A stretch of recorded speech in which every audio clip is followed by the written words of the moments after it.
Hi, I'm Mick. All right, I have another serious topic to talk about. That was very serious. Now we're going to talk about comedy.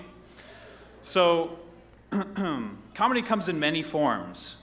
And there's my slide. Okay, comedy it's there to entertain us, it's there to amuse us, and that's generally through laughter.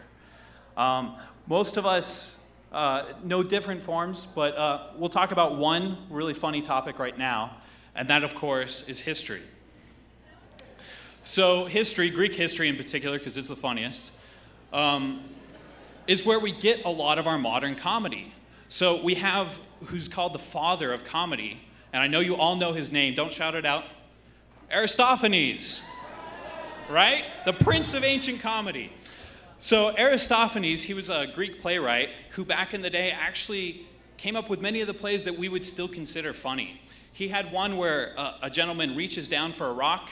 It's not actually a rock, and he throws that and hits someone else in the face. A turd in the face, come on, that is still funny today.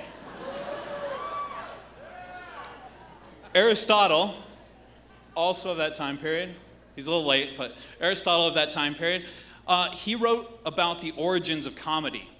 And in part of that, he found that it was the starters, or the opening act for the Greek phallic processions. I'm sure you're all very familiar with the Greek phallic processions, but if not, there's a Wikipedia article. It's disappointingly short.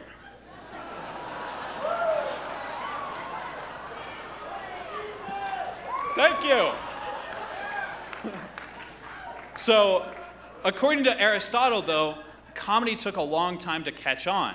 People just didn't really consider it seriously. In fact, most people thought of comedy as just a big joke. I'm sorry, I had to do that, I know.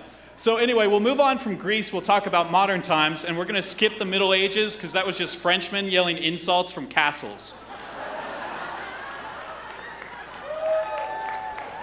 So, in modern times, we have stand-up.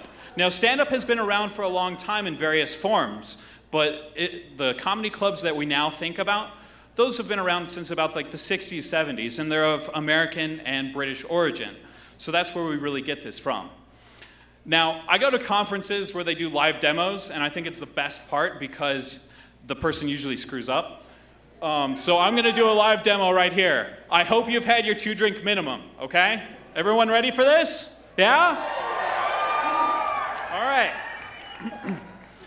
So I was on the bus with a couple of stoners the other day, and one turns to the other and he says, "Dude, what if your pinky was a thumb?"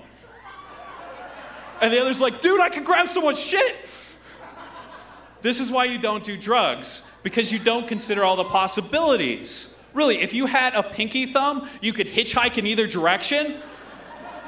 You would be like the pro thumb wrestling champion. So, the basics of a joke, you have a setup where you introduce a premise, you introduce an idea to the audience, and then you drastically alter their perception of that with a punchline and then perhaps a tag on the end. So in this, you have my friend Greg. Normal enough picture of him, good smile, average guy, nothing looks abnormal.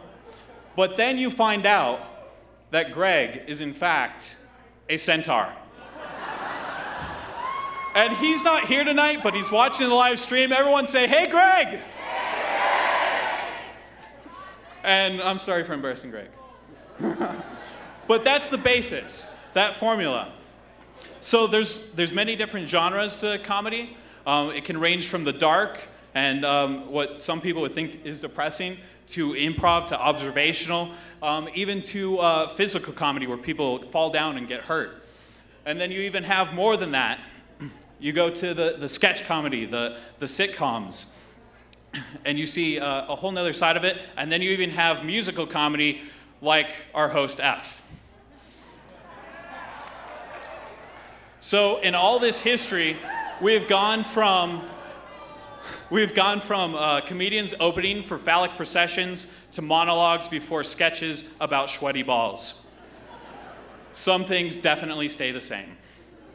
So there's a lot of different genres, there's a lot of different pieces that go into comedy. Explore it, it'll enrich your life, it's all around us. Take comedy seriously. Thank you.